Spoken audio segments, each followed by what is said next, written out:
Now welcome today's host, Mark Taylor.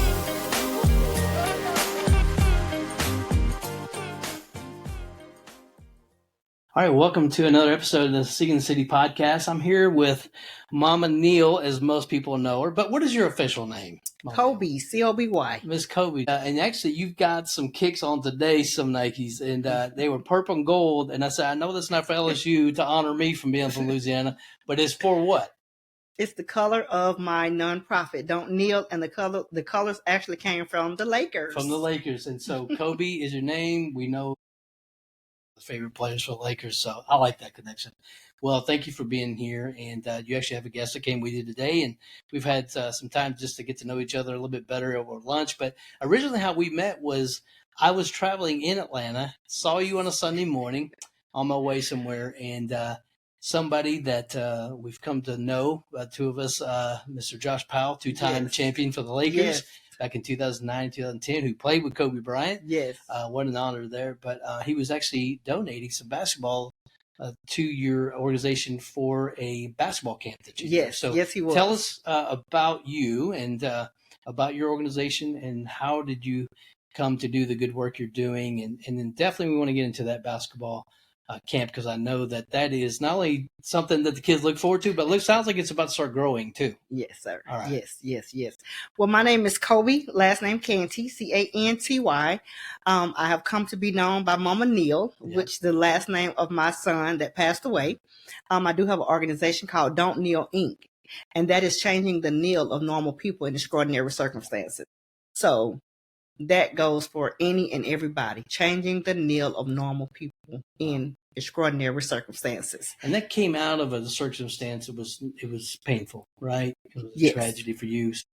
And if those that are listening in, we may have some people of all kinds of varieties. I think it's grown to 48 cities now, 4 countries that people listen in. I don't even know, internet, that's how that happens. People share it on social media. And if you've been listening in, you've been enjoying the Seeking the City podcast, we encourage you to keep sharing that, so that they're here and they have a voice for their organizations and the good work they're doing in their communities, that'll be shared with your friends, your family, and keep that going.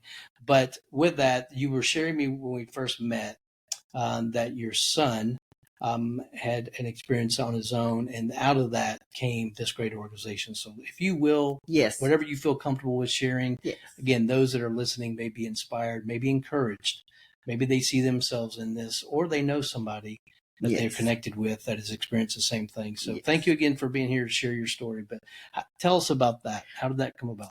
Don't Neal Inc. was birthed out of the death of my son, Officer Neal. He was a field training officer for Clayton County Police Department.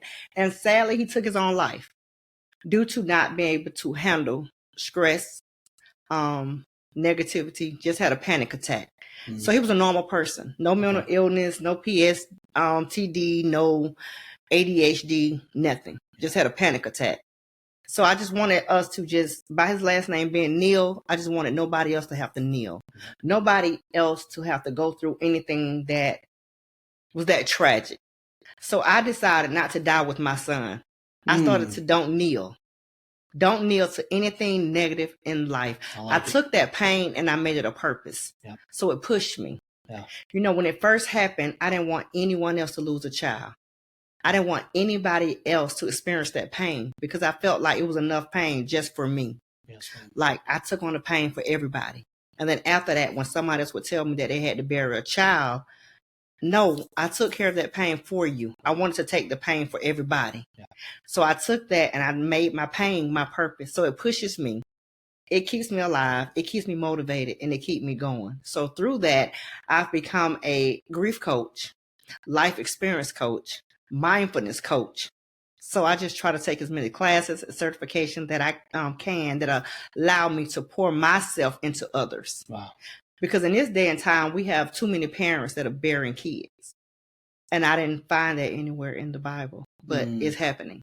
It's like time has rewrote itself or changed the narrative that we thought that it should have been.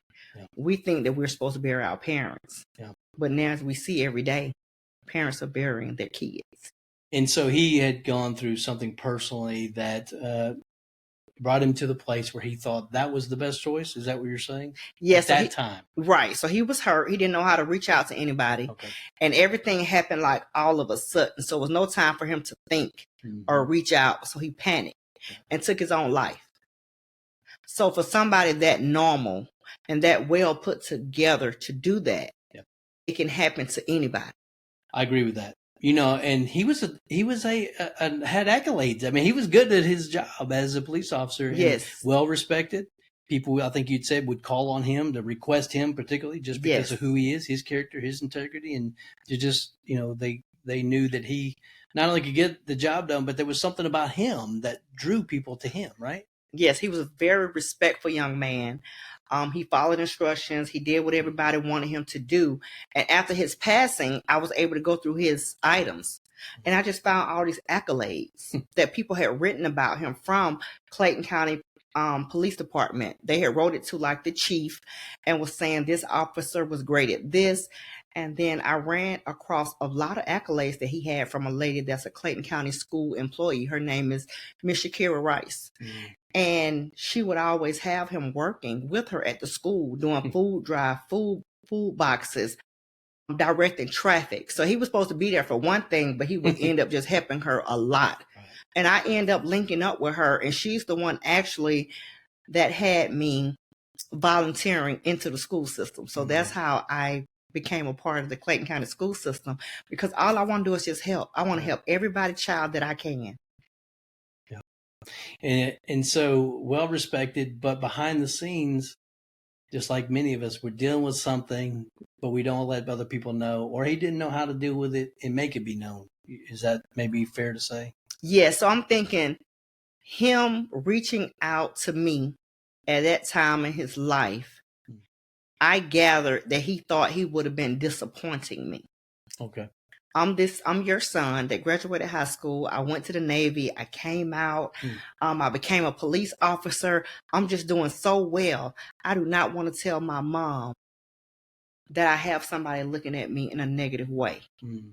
So just going through a bad breakup to where it became so damaging that he was told, if you're not going to be with me, you're not going to be with anybody else. Made it difficult.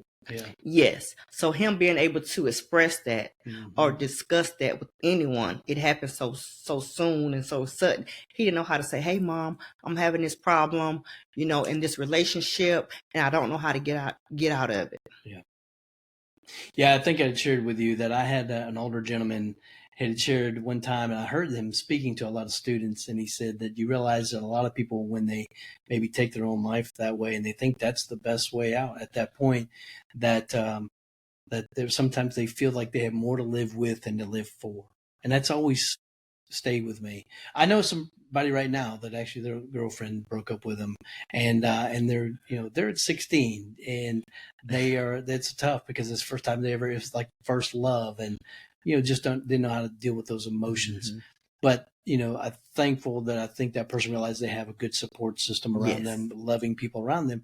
And he had that as well. So not to get that wrong, it's not that they was devoid of that, but even in that, sometimes we don't know how to deal with those. So you started Don't Neal to be able to help people that if they're in those life circumstances, whatever the life struggle may be, right?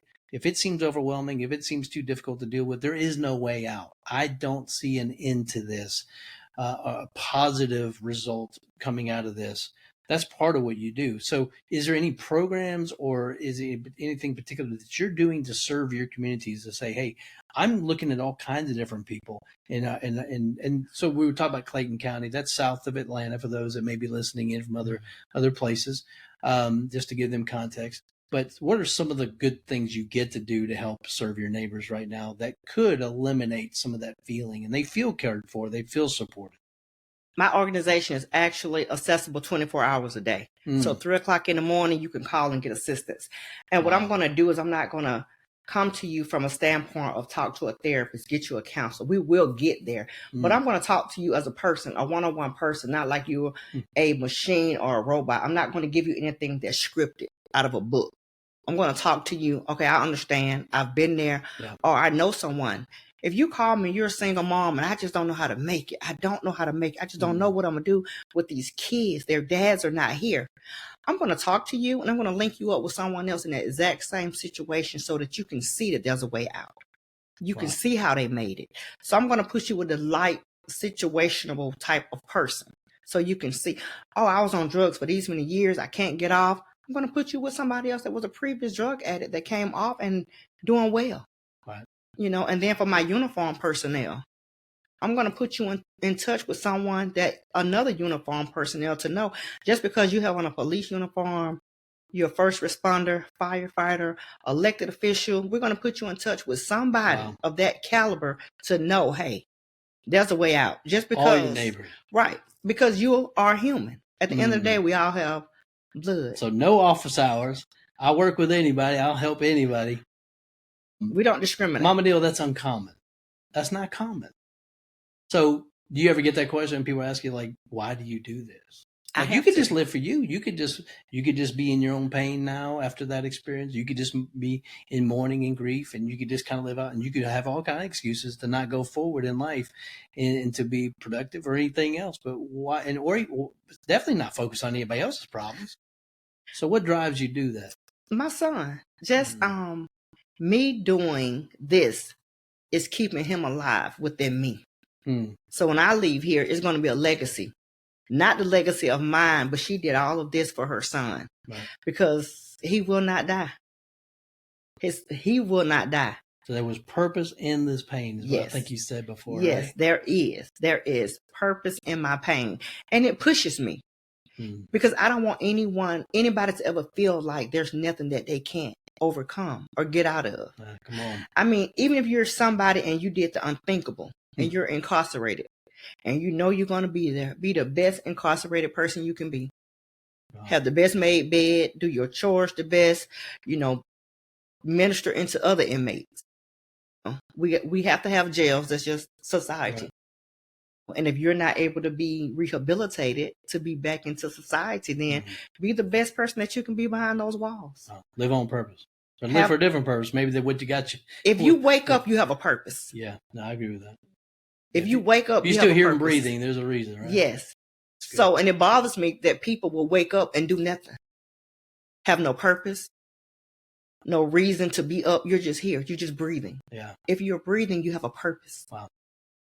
Yeah, my dad we were talking a little bit earlier. My dad was in the Air Force, made a great career in the military, and then pastored for 31 years after that. Very purposeful life. But, he said if life's supposed to be enjoyed, not endured. If you're just enduring it, something's not right. But maybe sometimes people don't know how to be able to enjoy it. They don't know how to enjoy it because of their circumstances, something either they cause, somebody calls towards them. So if somebody's listening in, they go, yeah, I hear you, Mama Neal, saying there's purpose in pain, but how is that even really possible? Anything's possible. Anything's possible. Anything is possible. You have to have a purpose. You have to reset your mindset. You can just ask yourself, why am I here today? And you got to take little steps. Not saying, oh, I'm here to go do this. No, I may be here just to take my neighbor a lunch or a case of water. Small things can make a big impact. Yes. I mean, I take water to the cemetery all the time. My son is at Southview Cemetery. And the guys that work out there, I take water out there all the time to them. I know they get paid, but it's just a little extra thought. And to let them know, I see what you all are out here doing. I think it was Mother Teresa once said, I saw this on a wall outside of a church, and they had painted this, that small acts done with great love can change the world. I think that was Mother Teresa. But there's a woman that definitely gave her life to serving those who had leprosy in India. But she didn't have to. She chose to do that. She saw a need, met the need, and that's kind of what you're doing, right? Yes. Out there. Now, is it just in South Atlanta? Have you seen your organization be able to touch lives other places? Yes, I have a couple of, I'll say, clients in Virginia. I went to Virginia for the 4th of July. I went there and able to engage with some people that were in the Navy with my son.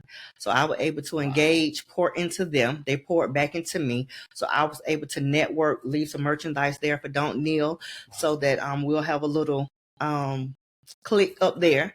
I went to South Carolina last weekend, and I was able to meet people there, network, which actually is going to cause us to have an all-males fashion show here in Georgia next year. Wow. So, And then you have your basketball clinic. So yes. is this the first one that you just had this summer? Actually, when my son died, he was such a great basketball player. Oh. So every time Clayton County Police Department had tournaments, he would be in those tournaments, and they would win. His team would always win. So not bragging, but his team would always win. Right. So when he passed away, we started the Don't Neal basketball tournaments. Okay. And it was actually for officers to play with kids in the communities. I like it. But because there's such a shortage of officers right now, I spoke with the police chief, Kevin Roberts. We're now under the leadership of Commissioner Alika Anderson Henry. Great lady, great gentleman.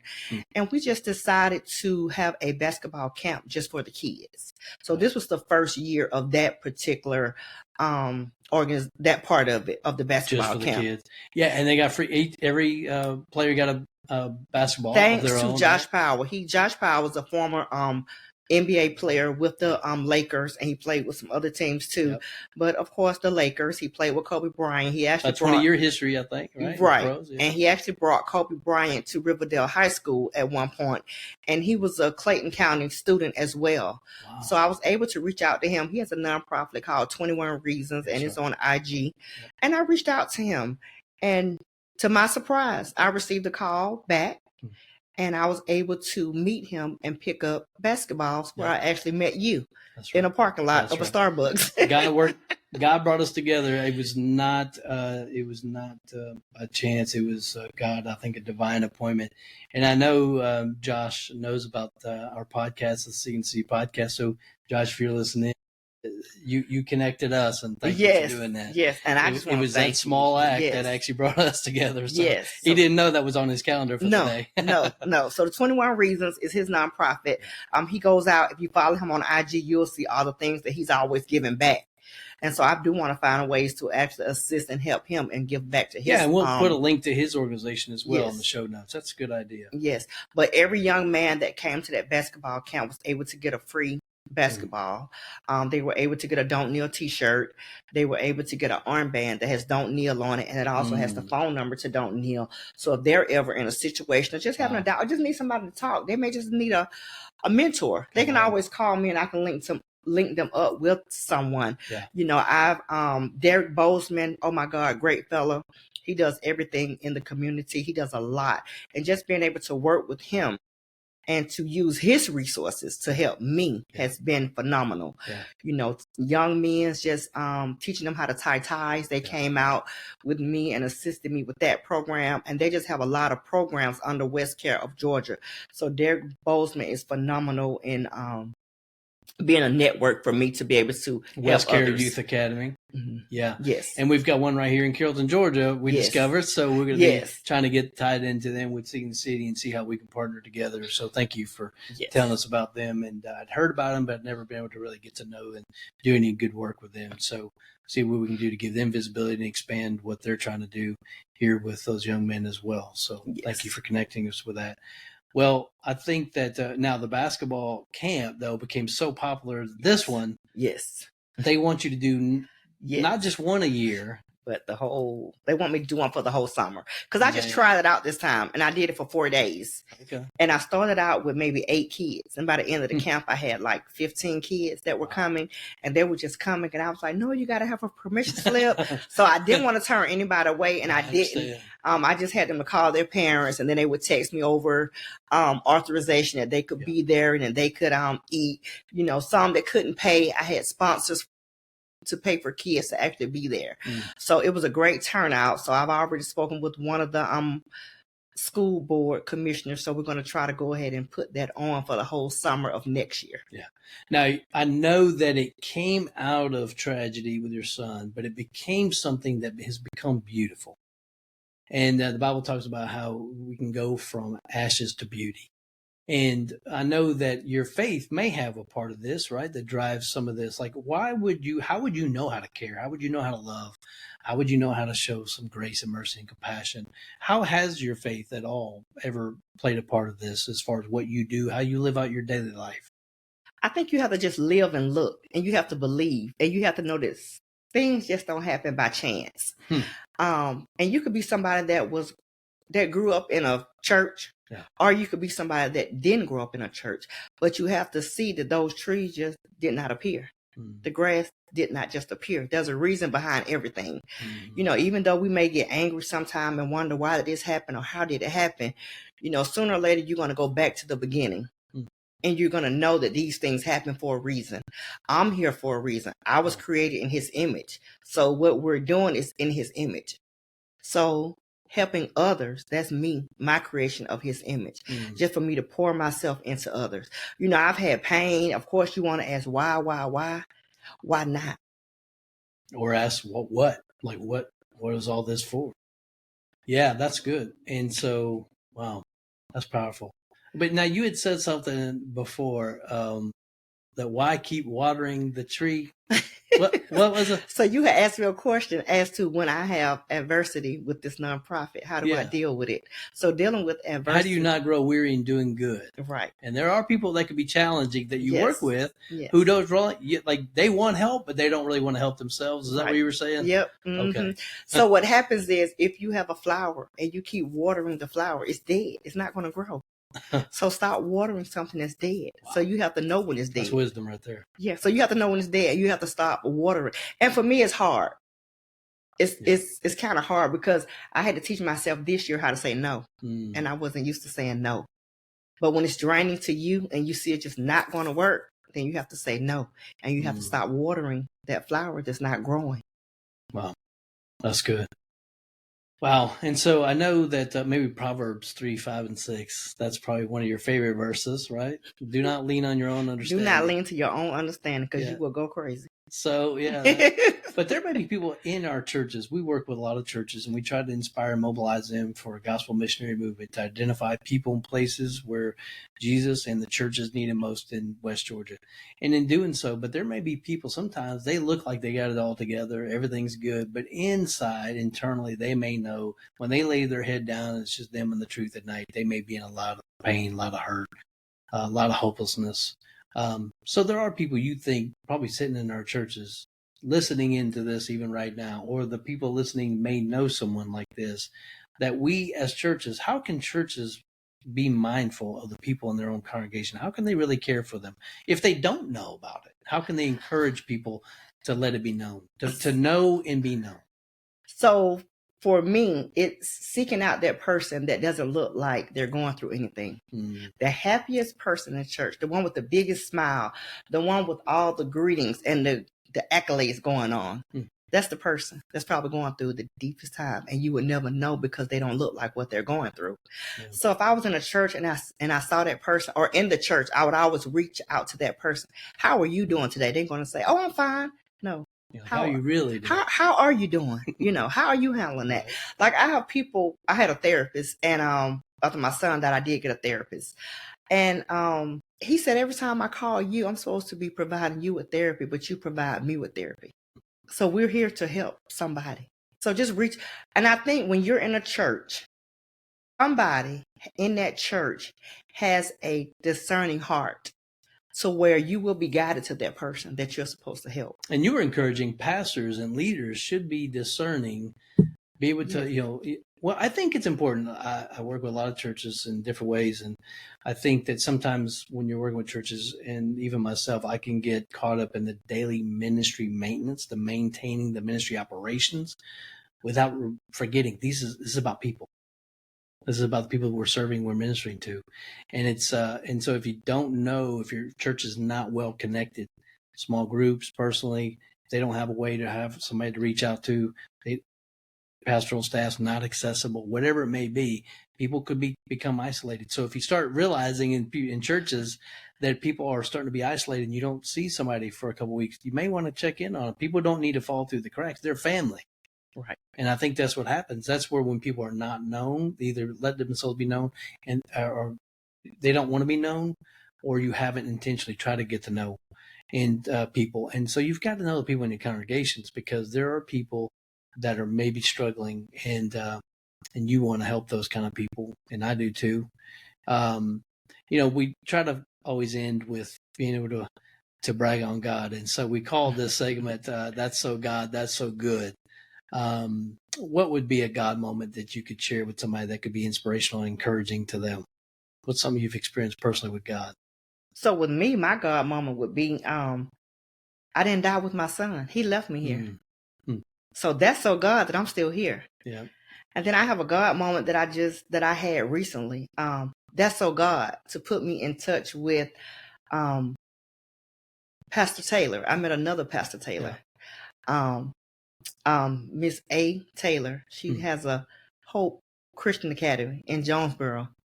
And I actually had a decent conversation with her, and we talked just like normal people. We didn't talk as like she was first lady, and we just talked, and it drew me to her, and it actually drew me to her church. So that was so God, because I've had so much church hurt. So I was like, okay, I'm just going to do this and do that. I just, and just meeting her. Yep. A. Taylor. Yep, they're at Shiloh Baptist Church in Jonesboro. Wow. And when I tell you, she was just phenomenal. She taught me like a real person. She didn't come to me out of the Bible with quotes and everything. And it just drew me to her. And that was so God. Well, if you happen to be listening to this and she shares this and she's connected with you and you see this on social media or somewhere, we're thankful for her and her ministry. That's awesome. Yeah, you have. I think people need to be reminded. Yeah, that's good. That'll encourage someone, and maybe that'll encourage her even. Yes, that's good. Yes. Well, I appreciate you spending time with us. So what we'll do is we'll make it available for people to be able to reach out to you, and the contact information in the show notes. Any resources we think may be helpful that you've mentioned. Yes. We definitely want to get them connected with Josh Powell's organization, 21 Reasons.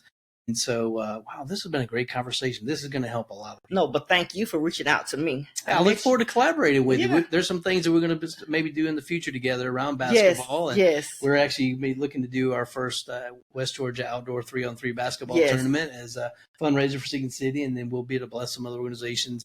So we hope that you will be a part of that. We'll give you visibility to that, and maybe see how we can get you to work into coming out and be a part of that in some way so that people can get to know your organization as well. And then there's another organization that maybe we'll talk about. If you go back and you look at the previous episodes for DeMarcus Copeland and Impact, his great organization, he works with children with adverse childhood experiences. And I know you definitely serve those children and families in your community. So we're hoping to get you all partnered up as well and get to know each other, see how y'all can work together. And maybe you can share some things with him by experiences that may help even the kids and the families he's helping right here in Carroll County. Oh, yes, Georgia. I would love that. Awesome. Well, I thank you. Well, hey, thanks again for listening in. Always, if you will follow us and then also comment, because that'll help other people find the podcast, and you'll be able to be sharing with more people than just yourself. So until next time, we're Seeking the City podcast, and Miss Neal, have a blessed day, and we'll pray a special blessing on your organization for sure. Okay, and I just do want to let everybody know that they can follow us on Facebook, Don't Neal Inc., Instagram, Don't Neal Inc., all social media platforms on Don't Neal Inc. Okay. And they can always reach out 24 hours a day, 770-369-1112. There you go. Yep. Now look, and then if you've been inspired and you want to ask her questions and you definitely feel like, man, I could be more engaged or more active in my own community, but I don't know where to start. She can help you. She can give you some ideas in your community, wherever you are, that maybe even the type of places where she works and organizations that she partners with, she can maybe share that with you. But we'll make sure those links definitely thank you so much in the show notes as well. But thanks for sharing that. Thank you so much. Y'all have a great day. Have a good day. That'll do it for this episode. Thank you for listening to and supporting the Seeking the City podcast. Now, if you like the sound of this, please subscribe to this podcast. If you want your question answered or have a topic you'd like us to discuss on a future episode, send us a message at connect@seekingthecity.org.